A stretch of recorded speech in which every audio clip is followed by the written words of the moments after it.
Nowhere But Texas was supported in part by the Denton Appleton Baldwin Fund and by members like you. Thank you.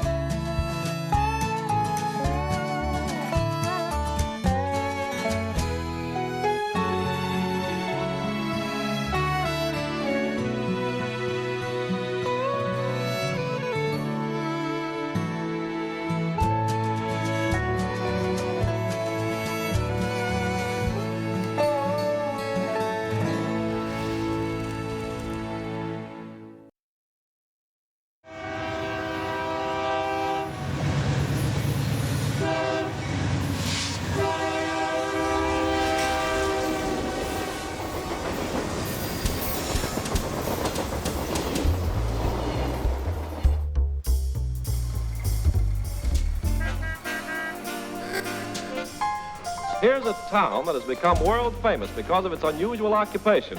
The editor of the leading newspaper, A. Morton Smith, is phoning from his office, sending out dozens of calls. People from every walk of life leave their work in answer to his summons. J.B. Sailors and Leon Gilmore of the Power and Light Company are first to respond. Bill Ritchie, telephone lineman, is still at work. But when he sees the housewives ditch their aprons, he knows there's something doing. And there's Jerry Merle, the milliner. Where's everybody going, Jerry? Ah, so that's it. Gainesville Community Circus, that was what this town was all about.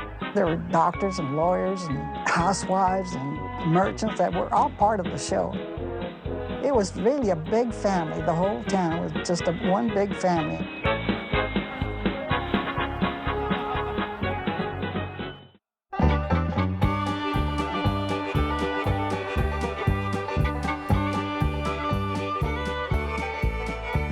Morton Smith was the editor of the paper. He's the one that it was his idea of getting this little circus started.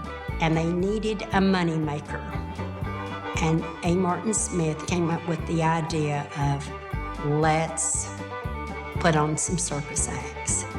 And more people wanted to become part of the show, so they all started joining in, and it was amazing to see the people that were interested in, and no one got paid.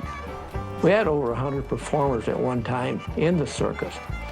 I mean, we're counting clowns, aerialists, trapeze, horseback riders. That was the first all-amateur, community-type circus that actually was a circus. It wasn't just a little one ring. It wasn't just people, going around acting like clowns and stuff. It was a real circus. The circus also traveled, They were not only just here in Gainesville. Actually, it was shown at the Will Rogers Coliseum, and it was packed. That Coliseum was packed with people.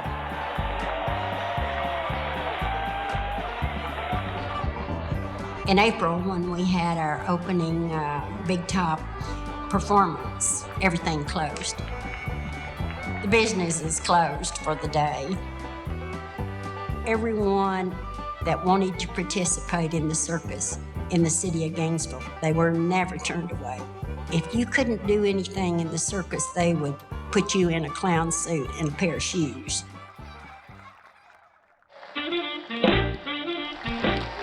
Hello, my name is Billy Woods. I started with the Gainesville Community Circus as a flying trapeze artist. Hi, my name is Pat Reagan Helm, and I was in the Gainesville Community Circus when I was about 14 years old, and I was known as the Human Fly. Hi there, my name is Fane Butts.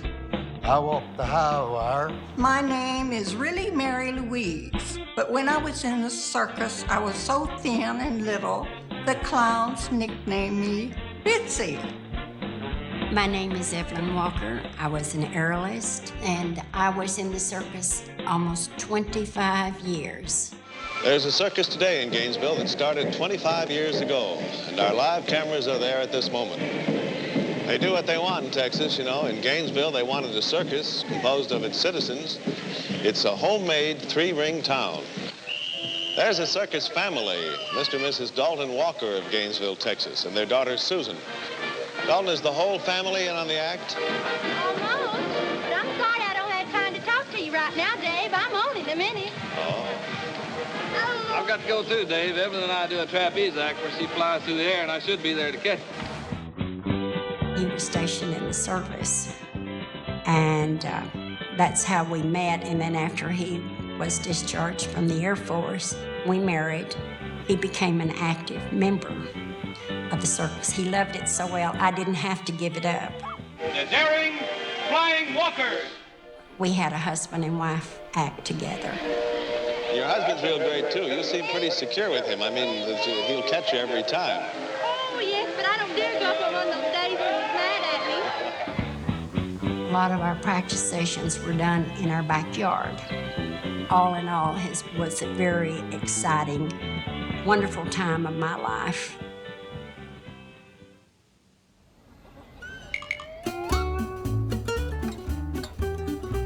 Professional performers, they had no place to park during the winter. They didn't have any land or any place to go.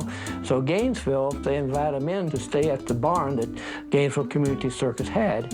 And they would park, you know, they have lights and water for the trailers and for the winter, and a barn to practice in their particular act.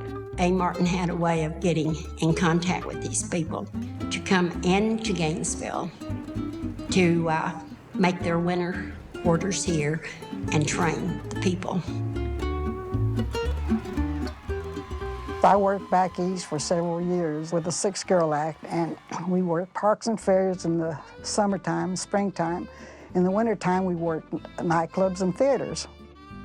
I came here in 1947 to help the Gainesville Community Circus have a flying act and to train them. I thought, this is not going to be much of a circus here. They were just precious. They just did their tight wire and their clowning. And I mean, they put on a professional-looking show. And I had seen plenty of shows, too, so I loved it so much. I thought these people were so wonderful that I ended up staying here in Gainesville and let the other group go on to show business wherever they went. It fascinated me because I had been a professional and became an amateur here in Gainesville. Well, I met my husband, Vern Brewer, here in Gainesville, and he had a pony and dog and monkey act. Then he had some friends that were professional people that would stay here. They taught him how to walk the wire. But he was a plain old farmer, boy. You don't find too many farmers walking wires. I got to work and help him with a little baby elephant that was sheer precious. I tried to do the dancing that the elephant was doing. She'd do her kicks, and I'd do a kick, and then she'd do some spins, and I'd do some spins, and she'd climb the steps, and I pretended I was going up too, but she was small, and she was just adorable. I mean, the whole family would be part of it. My husband and myself and my little girl that rode on the elephant's head.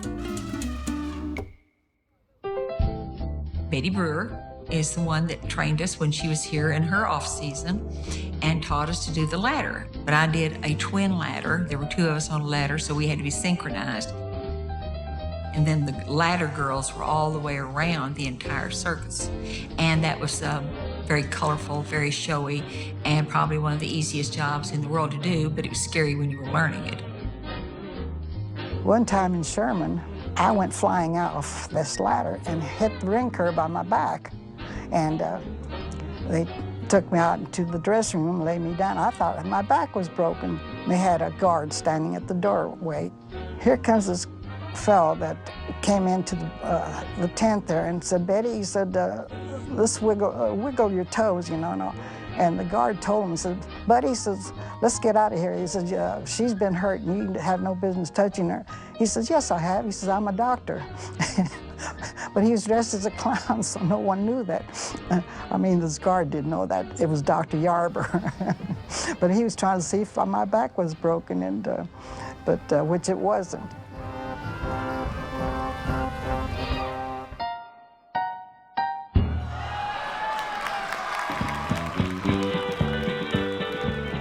The thrilling part was being able to get out in front of the people. You work for that thunderous applause that you get sometimes. You know, when everything goes right, the crowd is congenial, they like you, and you do something good and they just go crazy, and I thought, it makes you feel like a rock star, you know? Well, that was the best part of it. We were doing a big show down in Dallas, and I'm up there and I'm doing my acts, you know, and you was getting this very light applause, you know, kind of polite. And I got sad about it, and I got about 3/4 way across on it, just walking back, you know, and I heaved that pole because we always used a balance pole. So I started giving it, you know, arm wavings and keeping my balance with my arms. And I did. I walked the rest of the way over there. Well, when I got over there, everybody started just applauding like crazy. And it just thrilled me to death because I felt 10 feet tall and bigger than a house because I'd done it. And that's one of the rewards you get for doing a show like we did. We didn't get paid for anything. The State Fair was going, and we had a picture made for the State Fair of Texas in this specific wagon that you see behind us. I was 15. I was one of the older ones. I was 17. I was 14, but there were younger and quite a few older ones. You don't get in trouble? No, of course not.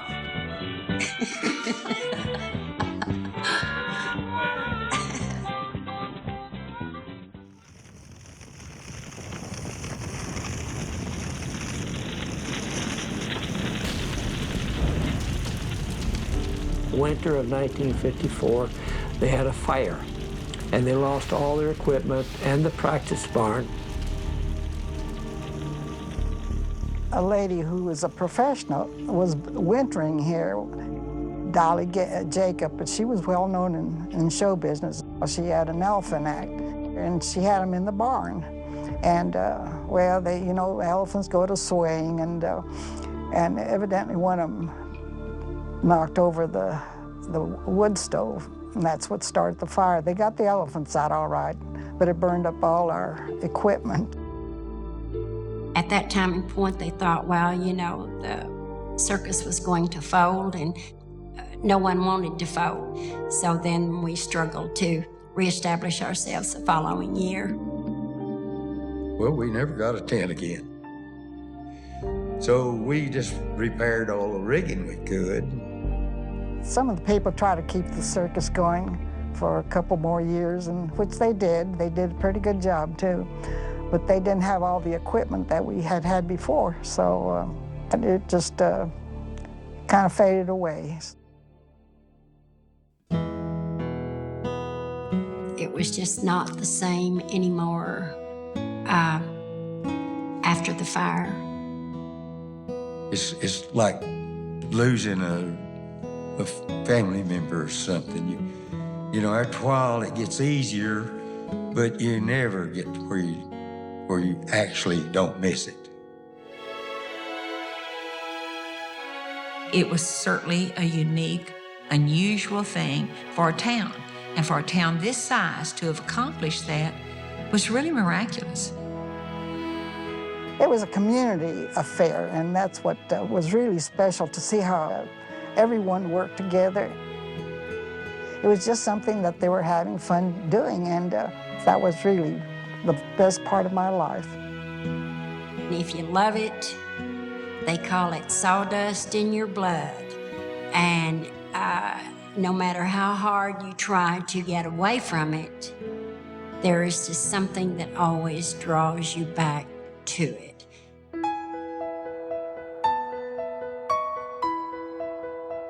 It was a grand time.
people that came from all over the United States.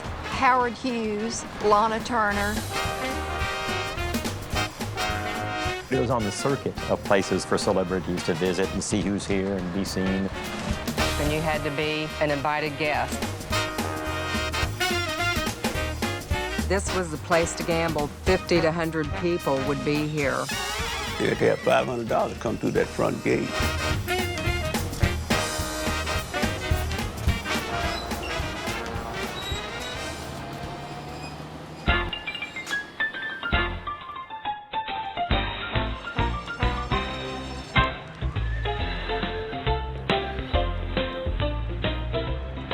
You got the 1930s. Pressure is brought to bear in Austin to approve pari-mutuel betting. Arlington Downs, which is a racetrack, was already here in Arlington, been here since 1929. But since you couldn't bet at the racetrack, you didn't really get the high rollers and the excitement and the money moving that you would get with pari-mutuel betting.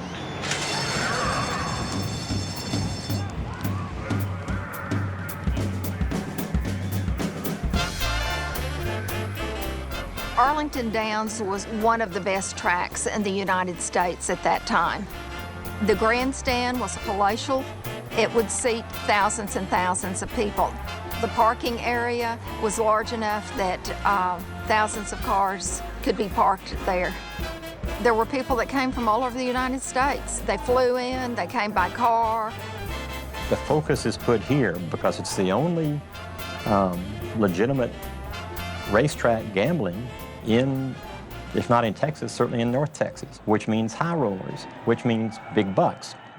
Coinciding with this, as wide open gambling disappears, the new kind of gambling is casino gambling.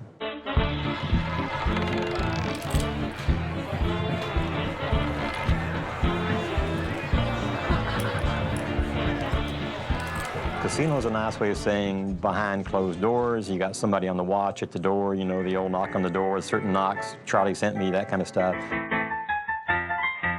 So gambling still goes on, but it's back rooms, it's upstairs rooms, and casino sounds nicer. The people that came to top of the Hill Terrace were among the same people that visited Arlington Downs. They would go to Arlington Downs during the day, and then they would travel down the Bankhead Highway to top of the Hill Terrace and visit it in the evening.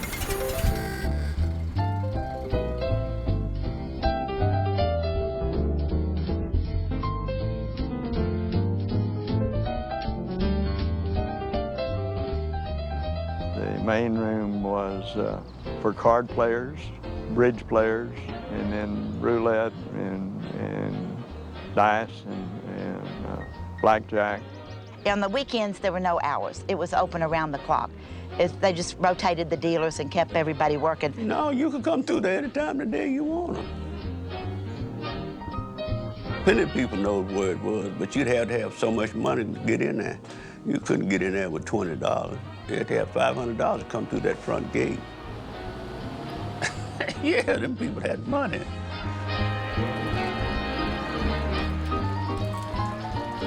Celebrities, the big ones, are always looking for the new place, the in place. And if they hear that there's now big-time horse racing in Fort Worth, and oh, there's this little place a couple of miles away, top of Hill Terrace, they're going to come see it.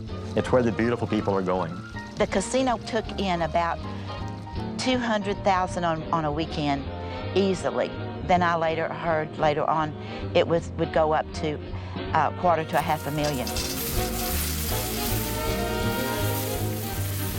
Down under there where they gamble at, they had a tub down there, you know, where they throwed all the change. I'd go by and say, man, I need some money. Go down there and get your 2 handfuls of change. That's all you get, come on out with it. They partied, the people that had money, they partied all the time.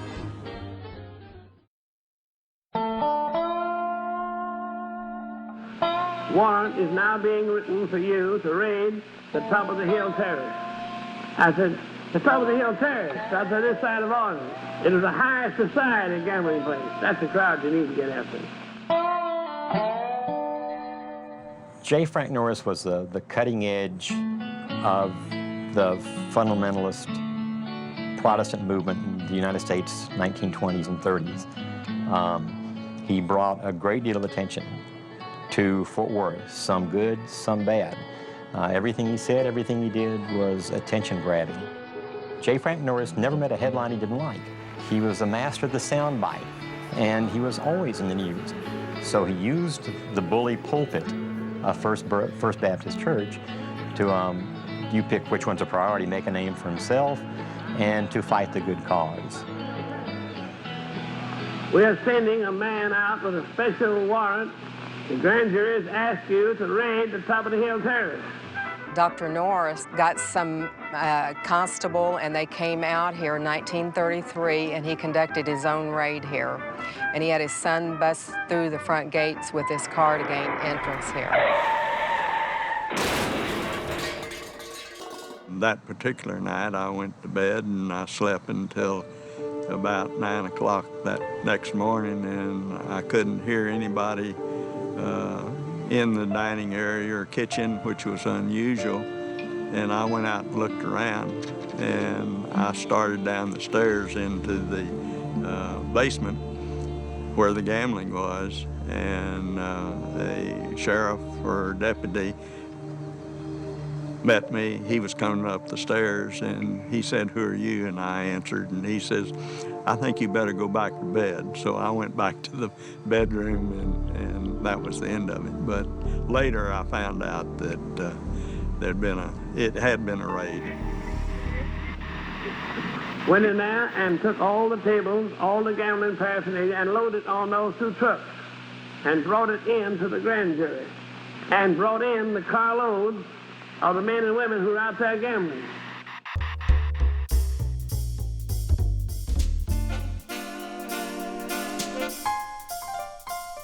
This tunnel here was an escape tunnel from the casino, and this casino was very high-tech for back then. He had it fixed so if a raid was taking place within minutes, Fred Browning could convert it over to look like a dining room. He had a roulette wheel on the wall, and the wall would turn where they could hide the roulette wheel. They had gaming tables that fold up into the wall, and there was a cue stick rack that was fake, and you'd bend over, stick a key in the electrical socket and turn it, and it would release this rack to reveal a secret room where they could push your gambling equipment. They closed up several times from pressure, you know, here and there, like they hauled all their material off one time, all his merchandise or his paraphernalia, whatever you would call it. And if they didn't stay closed long, he'd open up again. But in '47, they shut him down for good. Lone Wolf Gonzalez of the Texas Rangers hid behind one of the cars trying to get in the front gate, and they opened the gate to let the car in, and so Lone Wolf Gonzalez got on the property. Said, "The Rangers are here." Well, what can you do? Send them up. Well, they already had somebody up there that got over the fence, and the rest of them won't come through the gate, so send them up. The gamblers would run out this tunnel and run along the land here up into the tea garden where they had food and drinks planted.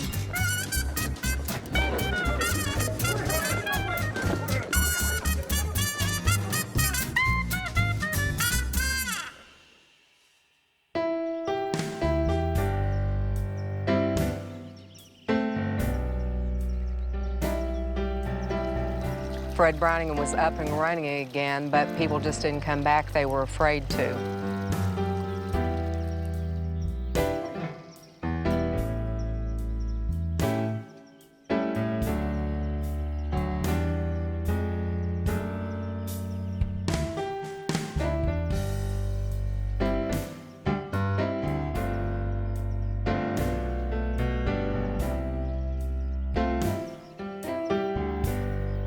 The top of the Hill Terrace.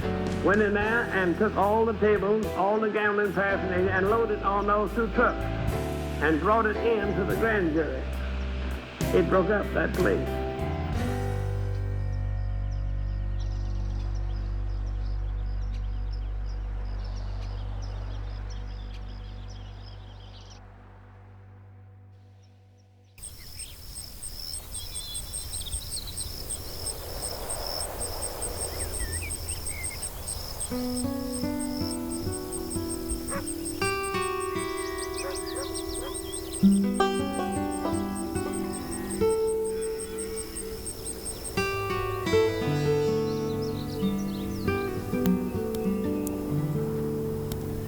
Texas has always welcomed people who have bright ideas and are willing to work hard.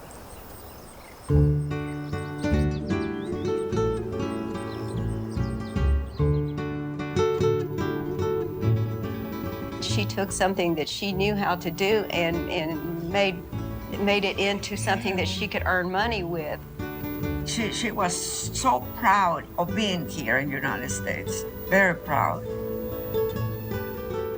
El Chico created over 4,000 jobs and annually served over 16 million customers.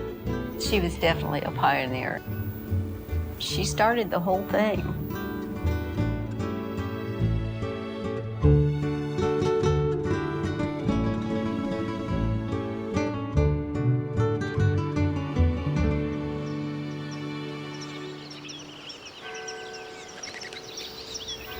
Macario and Adela grew up in the same village in Mier, in Mexico. Adela was actually betrothed to one of Macario's brothers, but Macario's brother did not want to marry Adela, so in breaking up with her, he sent Macario to deliver the message to her.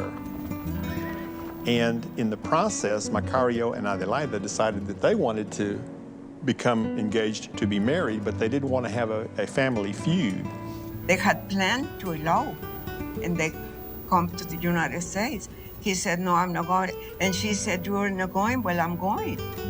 And I don't know how, but I'm going to live in the United States. And he had to come with her. That was her dream. They're coming, and she was just a girl. But she was so determined.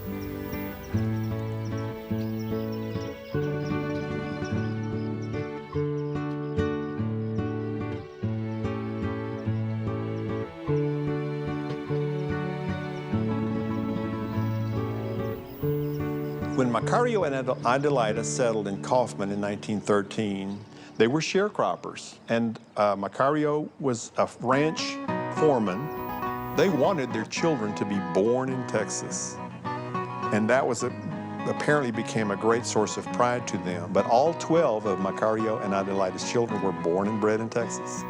She did know the value of never accepting what you have as being all that there will ever be. She always pushed, we can do better, we can do more. There was a music professor traveling through Kaufman, and Adela met him and struck a deal with him where she would provide him room and board if he would teach her children how to play musical instruments. And they would perform in an orchestra at weddings or dances or parties and be paid income for that. But it wasn't really mariachi music. It was more like Scott Joplin kind of music. And people in Kaufman today can remember attending parties where the Choir brothers were playing. At the time that the boys were playing in the band, they needed to make more money. In 1926, she actually set up a concession. She had a tamale stand at the Kaufman County Fair. She won first, second, and third place with her food. And so it was her tamales, her enchiladas that were so good. They used what was here. You could get pinto beans, you could get, could make chili con carne. Hot sauce was just tomatoes. I think it was a variation of Mexican food for the Texas American palate. The Tex-Mex is original from here, you know. And people loved it. There was no chili con carne in Mexico. No. But Texas are beef eaters. And so in order to appeal to the Texas people, then you put the meat in the chili and you have chili con carne. The amount of income that she raised in that one weekend was more than her husband made as a ranch foreman in an entire year. So she started doing it every year, and even to the point that I believe in about 1927 or 28, they opened a small cafe in Kaufman. And it was called Choir's Cafe.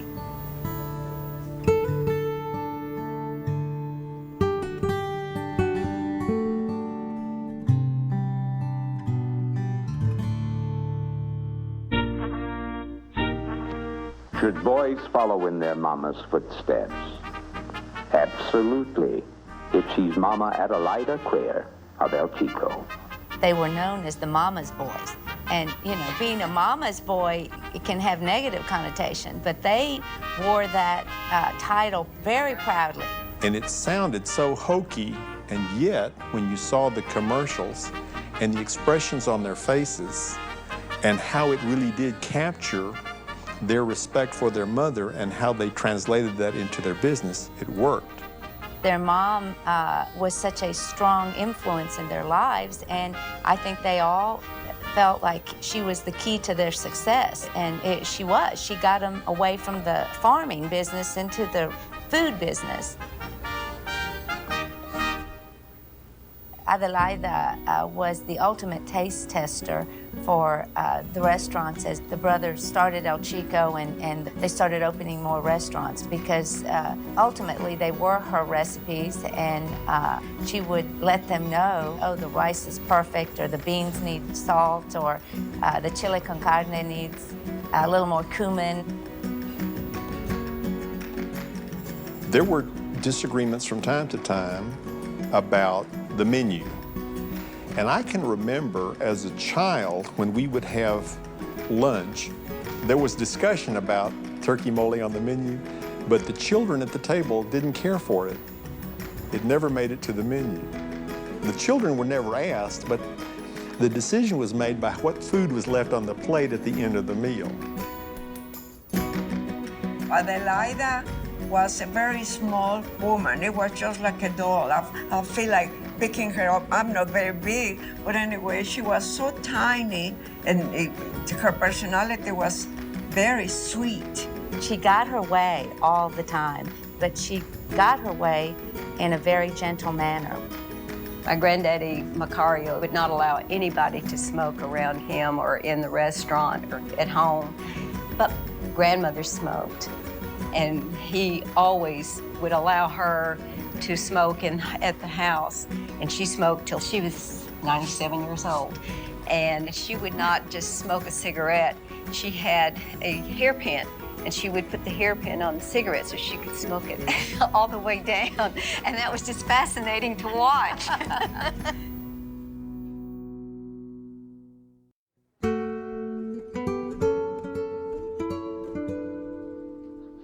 Adelaida grew and nurtured and fostered and promoted Tex-Mex cuisine far beyond her wildest imagination. She didn't single-handedly bring Tex-Mex to Texas, but because there were predecessors of hers. But Adelaida was definitely on the ground floor of introducing Tex-Mex food to the United States and to Texas in particular. El Chico was the largest Hispanic-founded business in Dallas in the 20th century, which is an incredible accomplishment, especially when you realize that it all started with a small 5'3" Hispanic woman who served tamales at a county fair in Kaufman.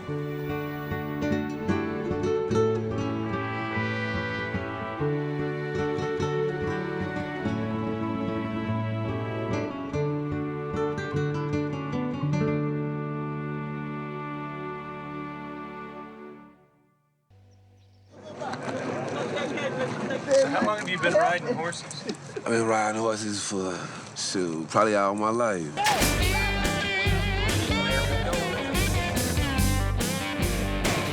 A lot of people don't ever see a black cowboy or a cowboy color. The thing that surprises people more than anything is they didn't know that there was that many of us. Where in the world did you all come from?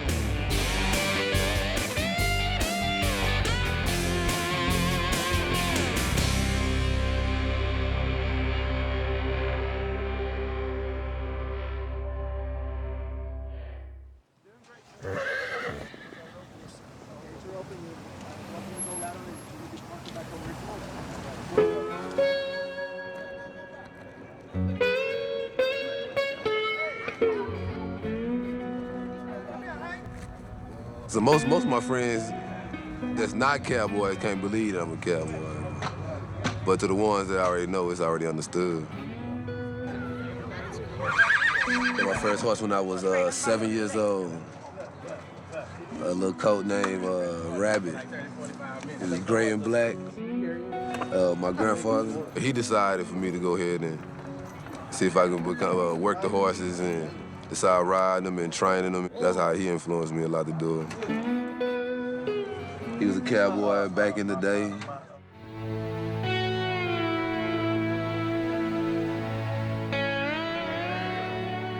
The stereotypic myth of the cowboy with regard to race was that this individual was white. And if you look back historically, many cowboys were black. Many of the cowboys on the major cattle drives were people of color. Black cowboys, today we come from the metropolitan area as being athletes who loved horses.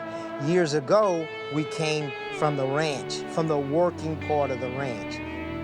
Over 1/3 of the cowboys that rode the ranch in the early days were people of color, blacks, Hispanics, and Indians.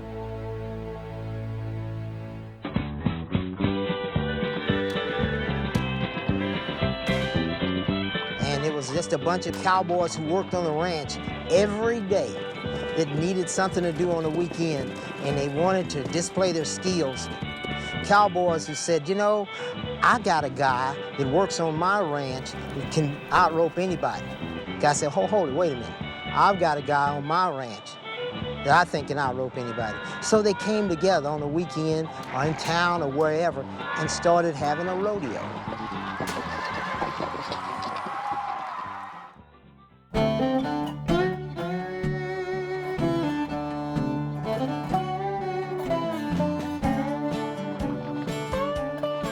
Black rodeo started because, number one, they could not participate in the mainstream rodeos. That is one of the things that happened. They were discriminated against. They were much like the Negro Leagues because the athletes who participated in each of those sports were denied access to mainstream rodeo and mainstream baseball. So back in the 40s and maybe even prior to the 40s, African Americans started to form their own rodeos that we call the soul circuit, which is a black rodeo circuit. I've referred to the African Americans who've competed in the soul circuit as shadow riders. Shadow riders in that for many years, they rode in the shadows of their white counterparts.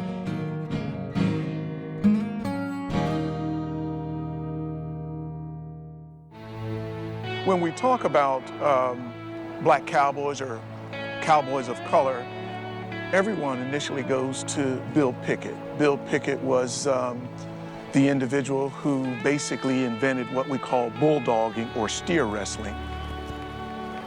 Bill Pickett participated in the early rodeos and was a rodeo star. He's the first African American to have been inducted in the Pro Rodeo Hall of Fame. Yeah, another cowboy of color that's oftentimes mentioned was a guy by the name of Jesse Stahl. As the story goes, Jesse Stahl once became so disenchanted with a score that he got in which he knew he had outperformed some of his counterparts, decided to ride the next bronc backwards with a cigar in his mouth. So he was kind of a colorful fella. When sport forms desegregated, it was a very intimidating situation for early African-American rodeo cowboys because they were coming into town oftentimes by themselves, so they did not have the benefit of a team. They may very well have been threatened and run out of town.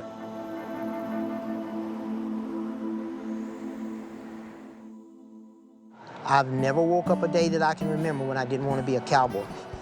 It was my uncle. He wanted me to be a baseball player.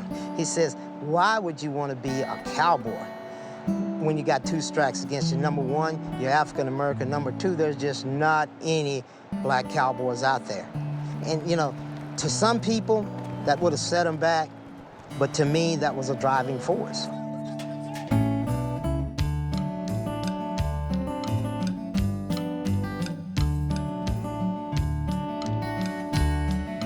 My father, he started, when he was about 19 years old, and it's something that he just passed on to us. And I've probably been roping calves competitively probably since maybe 13 years old.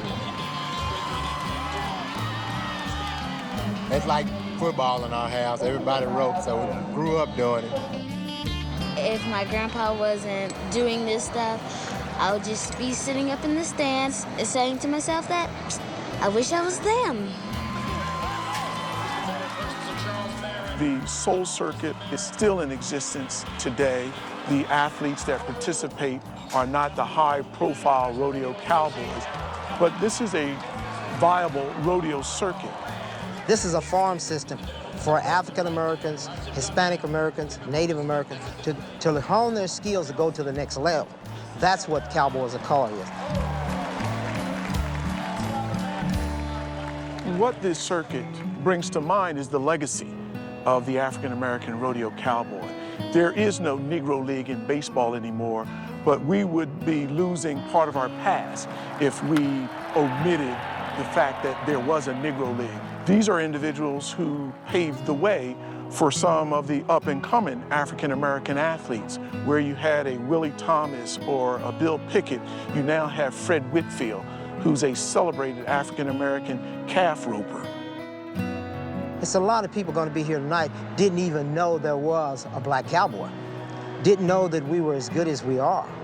And these are the kind of guys that the kids need to see, because they can sit there and look at these guys and say, look, they're the same color as I am, so there's a possibility if I work hard enough and I have the talent, I can be as good or better than they can.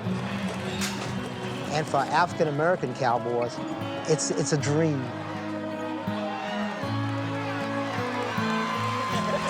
Another day at the office, that's it.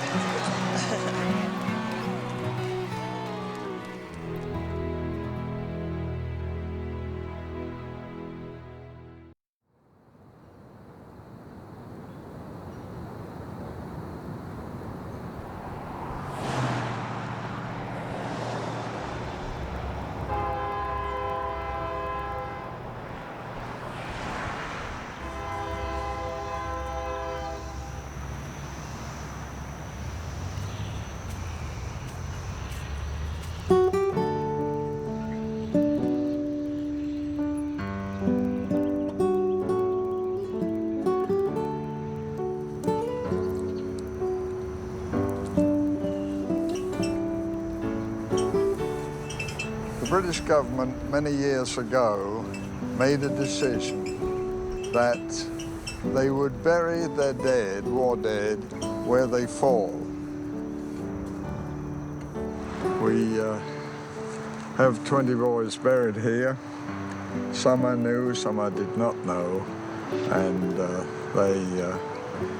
it's just a part of Terrell history, and they are a part of it. Future generations need to know what the American and British cooperation means to freedom of the world.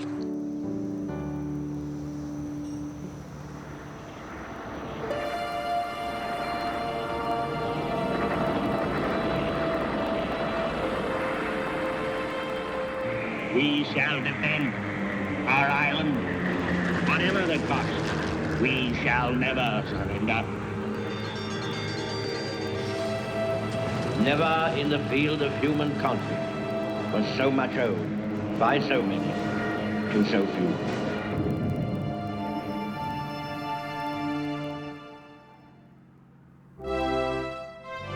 Franklin Roosevelt, President Roosevelt's staff came up with a scheme to take pilots from the RAF training program and train them in the British flying training schools in America.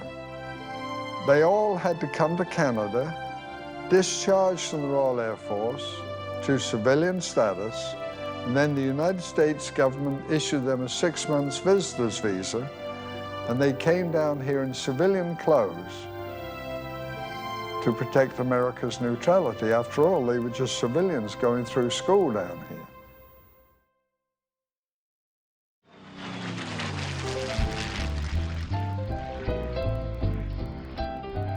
where they said in the paper that foreigners were coming to Terrell. I said, maybe Dallas or Fort Worth or some other place, but not Terrell, not little Terrell. Foreigners coming?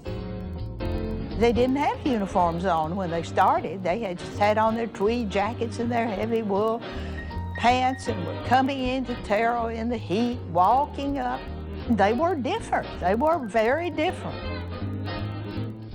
I fully expected to see cowboys and Indians. But it wasn't any time until they were home folks. They were just, they just became a part of our family. We had no concept that they would be ordinary folks just like us. And they had no idea that we were ordinary folks either. And I think that was the big surprise for both that kind of gelled into a wonderful understanding and relationship. The residents of Terrell thought they were doing something for the war effort by entertaining these British youths who had come over here. But then they got so they enjoyed them. They were good friends. And there wasn't a house on the street, probably, that didn't have some of the young people in.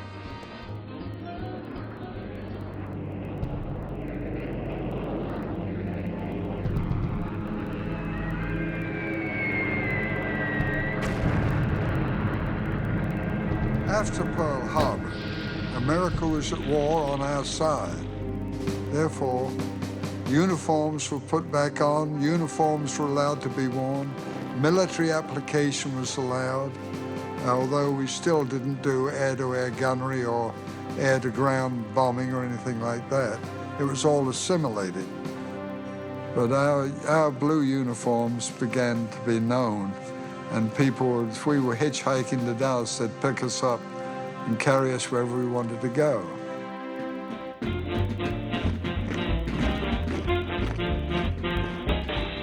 Of course, it was hard work, 5 o'clock in the morning till 10 at night.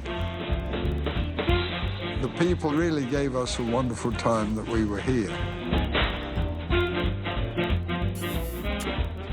They periodically would call and say, would it be convenient to come up to your house, Mrs. Bass? And Mother said, well, I guess so, come on. And they'd walk all the way from the airport, all the way up there. This is the house that the Englishmen that I knew would come and visit. And they would come on the weekends, have supper, and sit on the porch in the summertime, and there were no fans then. Come out here and see, let me show you the porch.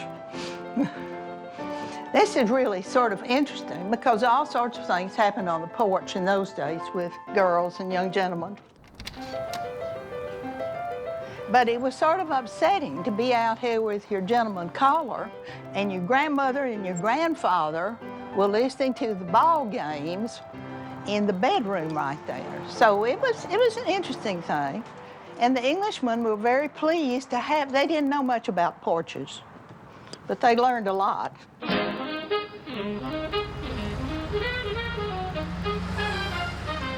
Bass Drugstore was the downtown headquarters for RAF. Everybody went there for something, you know. The boys just thought Miss Bass was really something because she greeted them when they came in the drugstore.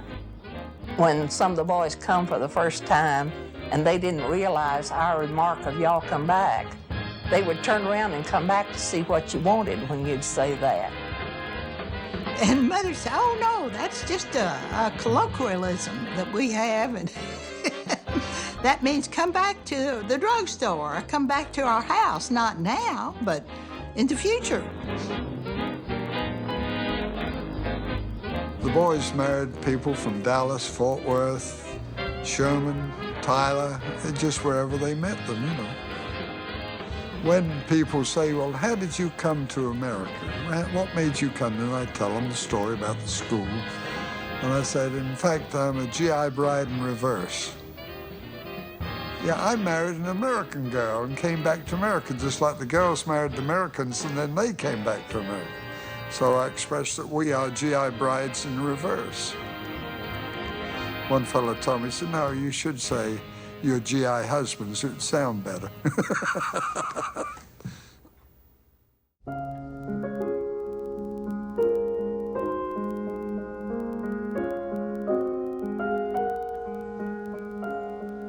Colin was well educated, very well educated, and very sophisticated for Terrell, Texas. I liked him that he was sincere. He was a very more serious than most people that I had been around. And he was beautifully educated, and I was sort of snooty in those days. I really enjoyed him a lot for that reason. We would sit out here and listen to classical music being played in my Victrola in the music room. He could play the piano real well, which was a very, very romantic thing. Most of the time, we would just be around here. Like I told you, it was hard to get to Dallas. Maybe we'd save up our gasoline and I'd go over to Major's Field and bring him back. And I think possibly in one of those drives back from Major's Field, he sort of suggested that I might like to move to England sometime.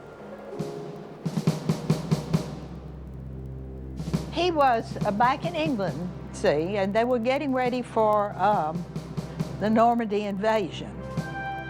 And he was, I think he was out of Oxford at a camp out there. And he was flying Havilands. Haviland is a big, big, big bomber type. And he was flying that, and the plane just exploded. And he was right at Oxford. There was no reason for it. They thought it was sabotage. And he was killed.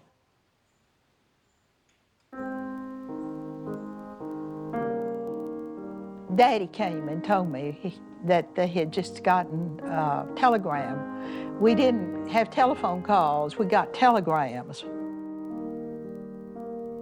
This was a very sad situation. And I was really torn up about it.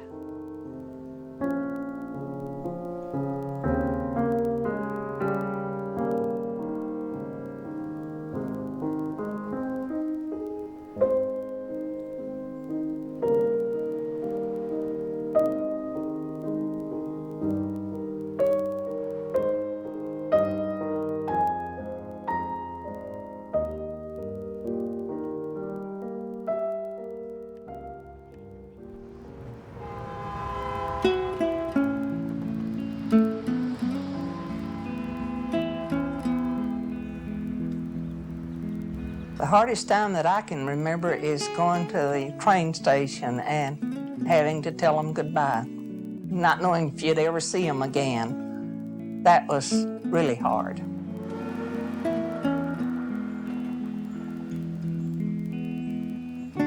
When the senior squadron, senior class were leaving, and they had all these friends, and they would come down through the railroad station. It was not unusual for there to be 200 or 300 people waving goodbye. And Terrell going east, you go up a grade to the next town, and actually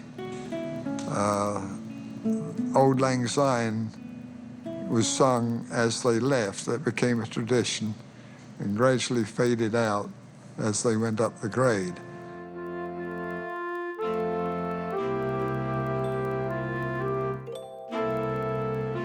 It was very emotional. It was like leaving home again.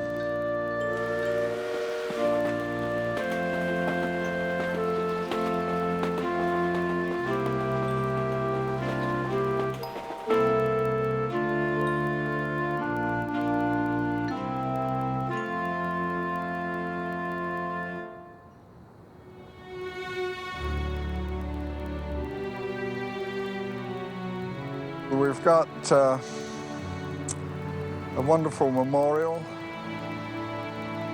It seems to help the families know that they are being well looked after and that they will continue to be looked after by local people and also by the War Graves Commission. The main persons or people looking after this cemetery were Bertha and Virginia Brewer. They've passed on now, but we've been eternally grateful to them. The graves will always be there, and so that is something that a person can visit and realize that the school was in Terrell. The local people understood the boys, I think. They knew. They felt for them. This was unique, completely different. Kindness and generosity that we poured on all these young guys. The people in Terrell adopted us as their sons. They made us feel at home. And it was a time in our lives that we had something special.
Nowhere But Texas was supported in part by the Denton Appleton Baldwin Fund and by members like you. Thank you.